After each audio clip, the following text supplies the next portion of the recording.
Hey neighbors, welcome to the Shed Shop in this edition of Dr. Diagnostics. I have on my bench a Stihl MS180C for neighbor Alan up here on the board. Are we looking at the right side? As you guys can notice, there's a lot of empty space on the whiteboard finally. We've gotten caught up and most of the stuff on there is actually mine. The only customer stuff I have right now is this 180 I just took in. We have Luna's 025 that we assembled live on the channel. Just got to test that. Haven't had a chance yet. And get him set up with a bar and chain, which means we need to get him some prices so he can decide which one he wants. I have Trent's MS390. The highway fuel filter came apart. I've had that happen on a lot of them. And fortunately, Jesse at BlueSaws.com has taken care of me on that. He's always very good. If I have any issues, he takes care of me. So you guys can get a 10% discount at BlueSaws.com, BLUESAWS.com. If you put in the code SHEDSHOP, one word, SHEDSHOP. I'll put the website here for you, and I'll put the promo code for 10% off on his website right here for you. Jesse is very good about lowering prices if he finds out they're too high. Don't expect him to be able to lower every single price. He has a lot of overhead. But if you find anything on his website that another chainsaw shop or website has cheaper for the same brand, let Jesse know, and he will typically match it if he can. Okay, and if you're purchasing multiple things, he will sometimes take a loss on one thing so that you will purchase all your other stuff from him just to match a price. Okay, and then we have Ace's MS660. I did do most of the stuff we have to do to that saw. I have to do some helicoils on the muffler bolts, but that saw didn't start, and so we're going to have to vacuum pressure test it. I hope to have that tomorrow. Did I tell you guys the date? Today is Thursday, December 4. Congratulations to Rob Weaver for winning the Stihl 041 giveaway. We're going to hopefully tear that saw down before January is out and start figuring out what we need. I think it has a roached motor, even though it's got great compression.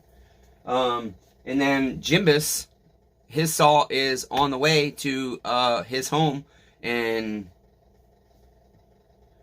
hopefully it runs for him like it was running for me. His carburetor 8 Chet.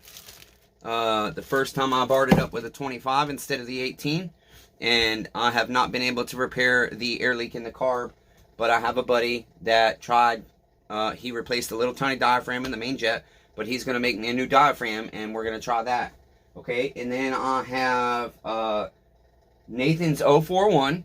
Andy was in first place for the longest time having a saw in the shop, but Nathan is a very close second, and he is watching, we are watching eBay and other sites to try and get a good new OEM top end, hopefully, because the Chino one that his last mechanic put on is garbage. Rings won't seat. Redman's having a similar problem that I'm having with his saw, and Redman's got a Chino motor, I think, on his 440.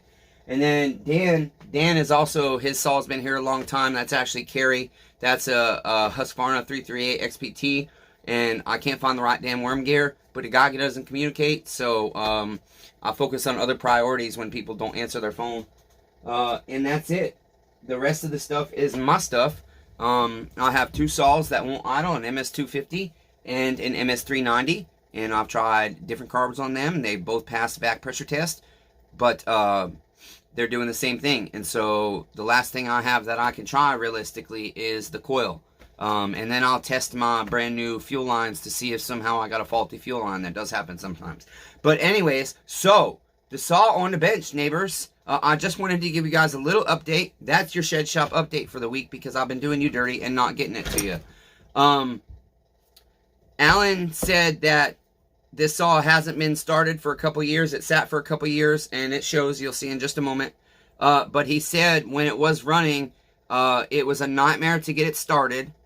But then it would run fine. But after a tank or two, the saw would not run right again. And so that's a really hard problem to diagnose, because basically if I've got to go out there and run the saw through two tanks to find out what it's doing, then my neighbor's bill is not worth this little saw. So basically we're going to do a diagnostics to see if we can find any obvious problems. Obviously, it's been sitting for 2 years, and it sounds like it has fuel in it, so 100% our carburetor is going to need rebuilt, but we'll check it for air leaks. We will vacuum pressure test the fuel line. We will check the duct bill in the gas tank, and that's the vent, and see if that is functional and working properly. We'll see what the air filter looks like, and obviously we'll do a piston inspection as well, and then we'll probably do a compression test too, to see if that's the type of problem he's having. It might be that his rings are worn out, okay? And so if the saw's got a little bit of low compression, then that could be an issue. But that being said, neighbors, I will turn you down to the bench, and we're going to get to work. Damn it, neighbors. I'm real tired. My uncle's continuously doing me dirty. But we are moving a little bit forward, having some stuff out of the shop, and the whiteboard more clear has taken a lot of burden off of me. And the next thing I need to get taken care of is the finances. If I can get some of my $30,000 in debt, 15.5 of it being toward surviving off of credit cards and keeping my hobby afloat here, then I will have a lot more time to try and do better on the channel. So, sorry I do you guys dirty and don't have catchy titles and catchy thumbnails and everything else. I can't get my videos into the algorithm, and I will be trying real hard to continue to get better at that stuff. So let's get to work, damn it, neighbors. Okay, so very first thing we're going to do, I want to get the bar out of the way. This is the easy adjust, and this bar and chain is definitely, our chain needs soaked if we do get his saw fixed up. Okay, so we just twist that off and then turn this to the right to loosen it and just kind of shimmy it off. They can be a little bit of a pain to get off, especially if they've been sitting for a while. Let's get our chain out of the way here. Loosen that all the way. Should be able to get our chain off. Okay, nice rusty chain. Where are you going, bar? And we will try and get this damn bar off, but it doesn't want to come off. Okay, let's see if we can do a little bit of convincing here. Yeah, it's on there. There we are. Okay, we're going to set that aside. We got a container here for our parts, and a little metal thing if we have to take hardware off. His sprocket doesn't look too bad. It should be replaced, but it's not beat to hell. Okay, now let's go ahead and remove our hood by flipping our switch down one, turn your knob, and lift your hood up. Air filter is dirty. Yeah, definitely needs replaced. He's got, but for now we're just going to clean it. I wouldn't guess that fully his problem. Okay, I don't think that would have fully been the problem. Okay, we'll go ahead and, oh goodness, yeah, everything on this saw is going to be a nightmare because it's been sitting so long. Everything's just going to be stuck and tight and hard to get off.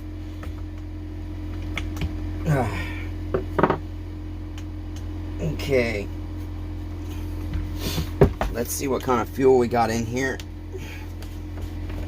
Yeah, it is full of fuel. It actually doesn't smell rancid though. I wonder if he put new fuel in it and tried to start it. I can't recollect if he said he's tried to start it recently. But we'll get our fuel out of here. Okay, here we are. Got me a little jar to pour our fuel in. Oh, I'm pouring it all over the floor, all over the bench. Damn, is my jar? Oh, the jar has a damn hole in it. You guys see my life. This is what consistently happens in my life. Just how is there oddly a hole in a jar, a glass jar? I mean, it's almost like somebody did that intentionally. It's so odd, the type of shit I have to deal with all day, every day, neighbors. But what are we gonna do? Keep persevering, right? Have to. You guys love me. You guys support me, so I can't give up. Can't give up on my supportive community, my supportive viewers. You guys are awesome. You make my life better and easier. Okay, so let me try another jar. Let's see here. Does this one have any holes? It doesn't look like it.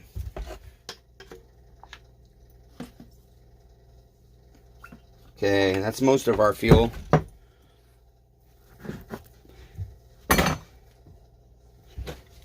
Alright, next let's go ahead and pop our fuel line out here. Oh yeah, that thing is garbage. That is so garbage. It just squishes and sticks together. So that 100% will have to be replaced, and I'm not even going to be able to pressure test the carburetor that way. So let's go ahead and take our muffler off. This is one thing I always try and tell customers to pull their muffler and look at their piston before they bring it to me. If you bring your saw to a dealer or most mechanics and all they do is pull your muffler and see a scored piston, they're still charging you a full diag fee. I really struggle doing that. And so I try to give customers the opportunity to pull their muffler themselves. And usually I will only charge half of my diag fee if I find a scorched motor. And sometimes I do it for free. Especially if it's a customer that I've either sold something to or worked on their stuff before. I'll tell them bring it by and we'll pop the muffler real quick and see if you got a roach piston or not. And that will save you money. Oh my goodness. You guys see how difficult my life is. Damn, this thing does not want to come off. Everything is just stuck on this thing. Okay, spark screen is very clean, so that's not our issue. But if we can get our damn muffler off. There we go, finally. Okay, let's see here. No, our piston looks good.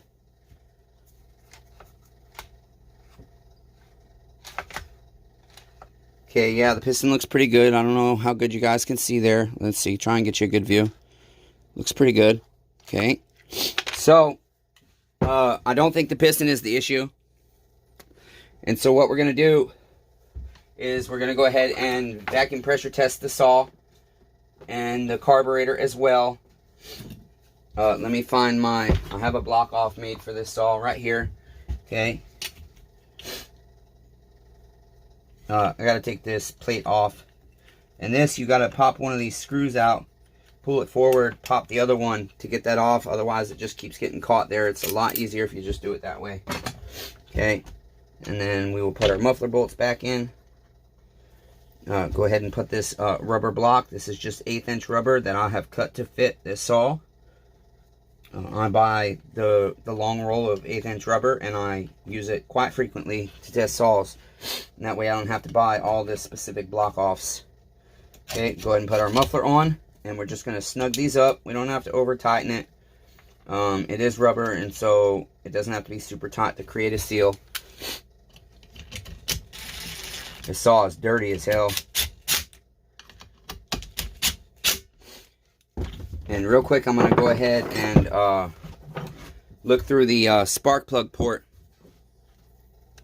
just to ensure we don't have any kind of scoring that is on the sides of the piston that we couldn't see. And once we pull our carburetor, we will be able to see the intake side of the piston.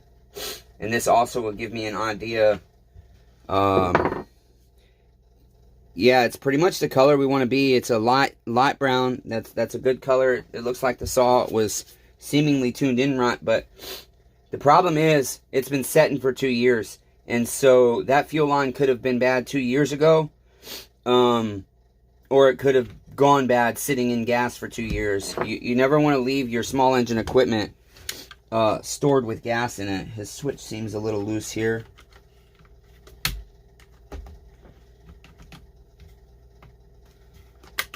Okay, that could be part of the issue with the saw getting started. The choke might not be working properly. So take these 2 8mm nuts off. We're going to need those right away again. Okay. There's that. Set that aside. Okay, we're going to go ahead and pull our trigger. Hold that lever there. And then you should be able to usually pull your throttle cable out. But everything is seized on this saw. Everything is just stuck. There we are. And push that aside. Sorry, my head was in the way. And then use you a screwdriver or a prior. Just very carefully pop your kill switch out. Pull it this way. Okay. I'm sorry, I forgot to remove the choke lever. Usually you will just, once your bolts are loose, you just pull your carburetor up a little bit. But now that I've got my switch off, it's going to be a little bit different. I'm going to pull it out of the switch first. Normally you can just pull that up and pull your carburetor a little bit and then it will come out without taking your switch off. But it's easier to get the carburetor off with this switch out of the way. And then you can just pull your wire out. I believe this one goes to the outside. Yep, it just pushes that way. Okay. And then now we don't have to worry about getting shot in the eye with gas. But I know this is going to be hard to get off. Oh, yeah, that was good. Guten tight on there. Okay, unhook our fuel line. That's 100% bad. So we're going to end up taking that out if the saw passes back pressure test. If not, we will give our neighbor a quote if it has an air leak on how much it costs to fix. Okay, I believe you usually have to take this thing out. Damn. Got dust in my throat now. Okay, for the vacuum test. Now, I have a flange for this, but if you, where is it? It's probably on one of my saws, damn it. I don't see it right here. I know the big one's on the 044, but the one for this must be on one of my 170s or 250s. I will have to go look for that, neighbors. Well, after I went to the other building and looked on a bunch of saws, neighbors, would you like to know what I just found? There it is. It's normally right there on that peg where those pipe cleaners are hanging. But it was right there, 6 inches above, and I didn't see it. Isn't that terrible? Okay, so we'll grab this flange and we will put it on, okay? And that will block off our intake and our impulse. Usually, sometimes it leaks on these in the 1123 series because the intake boots can be just worn out, and so it won't get a good seal, but hopefully we do here. Whoops. Okay, and again, I'm just snugging it up. We're going to need soapy water in case it does present an air leak, and then our vacuum pressure tester. I use a Mighty Vac these days. Okay, I had bought a cheap Chino one, and it didn't last but 4 or 5 months. So, go ahead and try vacuum first. And right away, I can tell you it's not going to pull a vacuum. So, we're going to immediately go to... Oh, you know what, you guys? It would help if we put our damn spark plug back in. Why didn't y'all tell me the damn spark plug was out? Y'all are supposed to be my eyes and see the dumb shit that I forget. Okay? You guys got to tell me in the comments. Hey, dummy! You're never going to get any air pressure into that saw or pull a vacuum when you don't put your spark plug in. Okay, there we are. Let's try again. Okay, still have a leak. Significant leak. We're going to go to pressure. And right away I'm going to check our spark plug. That's not leaking. I will check our hookup here. Sometimes we have to turn it upside down. It might be down there.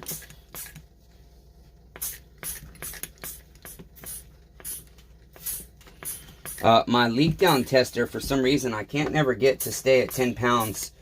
And so when you have a big air leak like this, it's a lot easier because it just applies consistent air to the saw.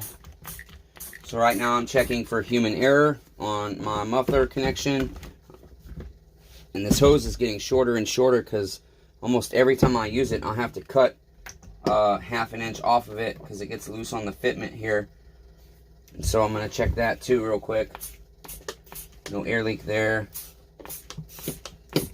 Okay, so basically it appears, I'm guessing we're going to have a crankshaft seal.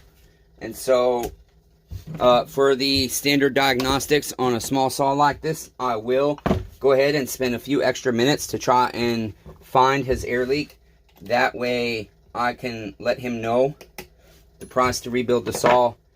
And I'll already be halfway there if he chooses to have the work done.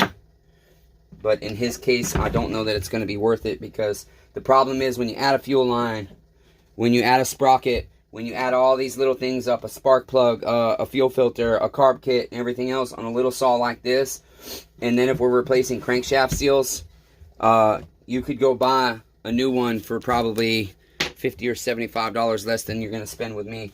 I do rebuild these pretty cheap compared to a shop. And really, technically, this isn't, a shop usually won't do this on a Diagnostics. I try to, that way I know. And a lot of times, not a lot of times, but sometimes I find, as I dig for the air leak, I don't find it. And then I go back and end up finding it was human error that wasn't presenting. Okay, so we'll go ahead and check this crankshaft seal real quick. See if it's leaking, because this is usually where it will leak.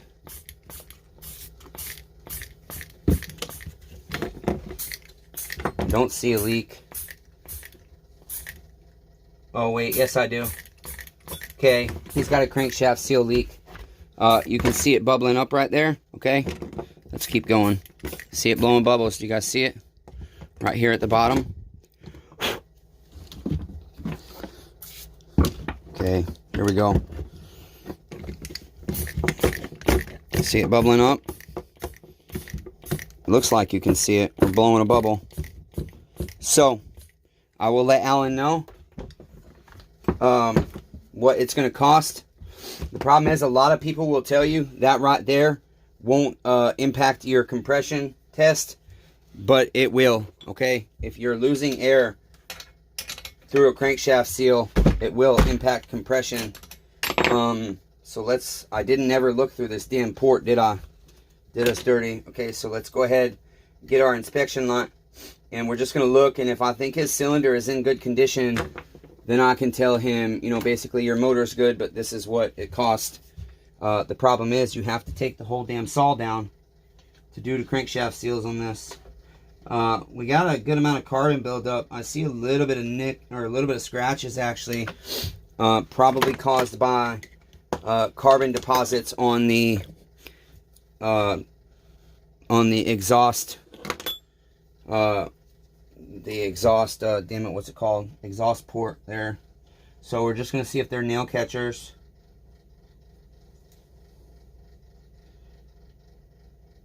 Nothing catching nail. And I'm gonna have to verify with him, because I do believe he said after a couple of tanks the saw wouldn't run right. But the biggest thing, the biggest complaint was that the saw was really hard to start.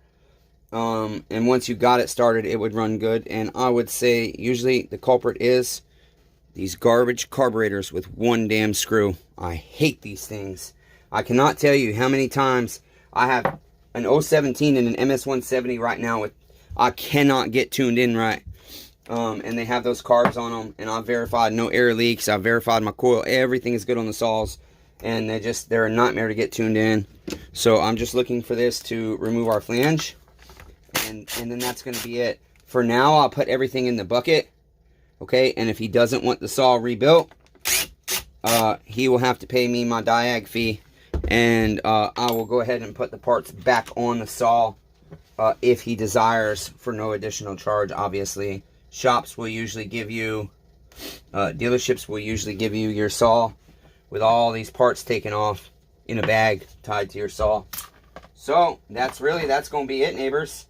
I will sit down and get a quote for him, an estimate, and make sure he knows it's a rough estimate, because we can always run into further problems. I could end up rebuilding this saw, and then he could end up needing a brand new carburetor. And so that is always the challenge. The bill could end up being more than the quote, because we don't know for certain everything we need to replace.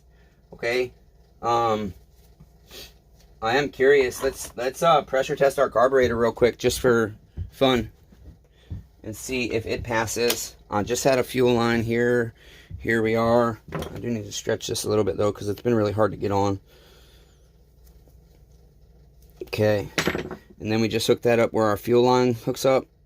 Hopefully, this line is kind of small. I don't know if it will go. Okay, I have another attachment I can use, but it's hard to find because it's so small. It oftentimes disappears. I do not see it. I'm gonna have to make another one. Okay, so if I can't get this stretched out real quick, I'll just grab a bigger piece of fuel line from underneath here.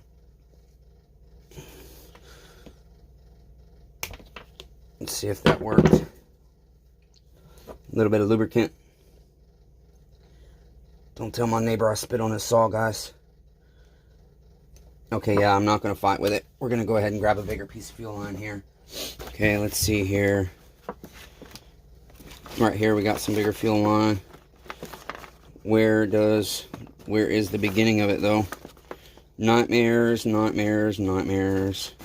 My life is full of nightmares. You see this? Can't find the damn end. That doesn't look right. It looks like the same damn inside diameter. Maybe it's not.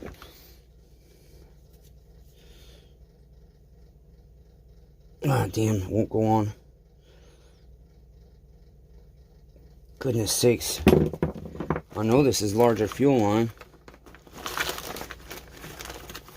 Tell you what we can do. We'll just use a fuel line. Okay, an actual fuel line. There we are. Move that shit out of the way. Hook this up here. Okay. Hook that up to our Mighty Vac. Hook that up to our carburetor. And we're going to go ahead and pump, you know, like 7.5 to 10 pounds and see if it holds pressure.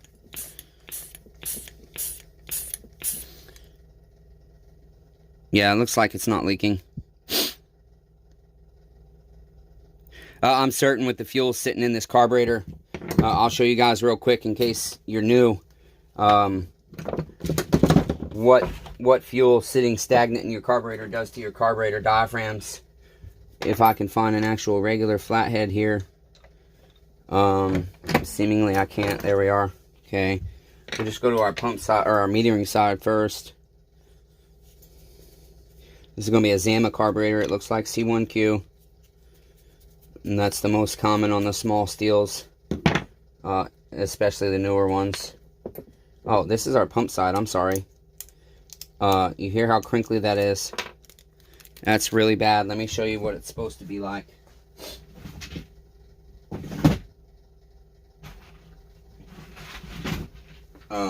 Just grab one here. Okay. And you see how that's not crinkly at all. It makes the noise, but you can also look. Okay, it's stiff.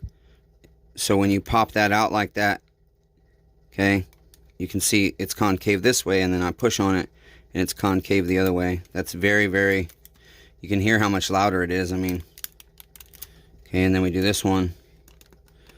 A lot different noise. It's just the flexing, not actual crinkling. This one sounds like crinkling. I don't know how to explain it.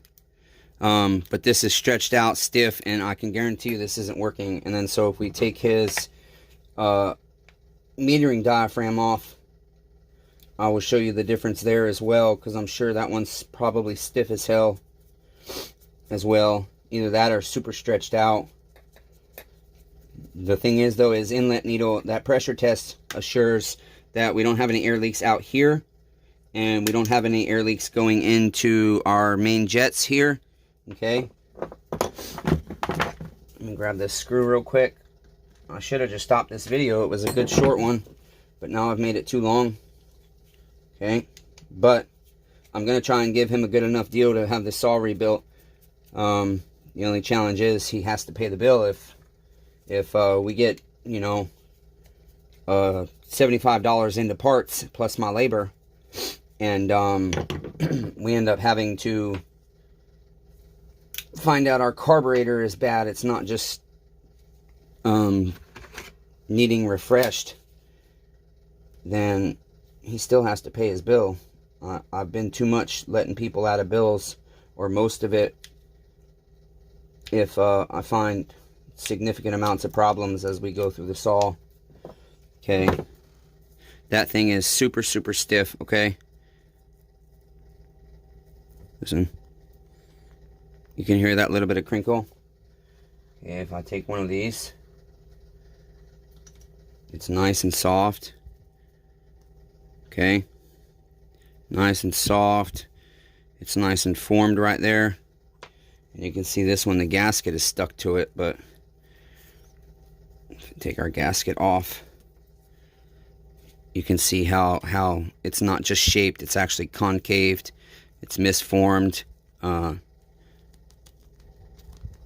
it crinkles, okay? And then this one, see how quiet that is versus, okay? So that's it, neighbors. Like I said, we'll let Alan know what we found and see what he wants to do. And I'm going to verify the customer complaint being the hard start, in addition to, like I said, I do believe he said after the saw has cut a tank or two that it doesn't run right. But god damn it, I recently had somebody else have a saw that does that, and I might be mixing up my facts. So like the video, comment down below what you guys think, subscribe to the channel if you're not already subscribed, and please consider becoming a member for just $3.99 or $7.99 a month, because you get special perks, you get members only videos, you get custom made emojis made by me that you can use in the comments and the chats. And then also, if you guys are on live events, you guys can do super chats. If you see a button that says thanks or super thanks, that is to allow you to make a small one-time contribution to the channel. I have lots of ideas on giveaways I want to do, but I have to get the finances caught up, and the channel has to be doing a little bit better monetarily. But only give and join as a member if you feel led to and you can afford it. And also, we have merchandise, so if you guys like any of the merchandise, I'd appreciate it if you'd consider purchasing some of it, because I also make a very small profit, not much, like $2 a t-shirt and $5 on a sweater, but it helps the channel continue. It helps us be able to buy better technology, to be able to keep customers' bills lower, because then if the channel is bringing in money, oftentimes I will give customers parts at cost, because I have a place to cover it. I don't need money in my pocket. I just like my bills to be paid and not be $30,000 in debt. So I love you, neighbors. Until next time, let's keep persevering. Hashtag persevere. That's some of the products. Till next time, neighbors.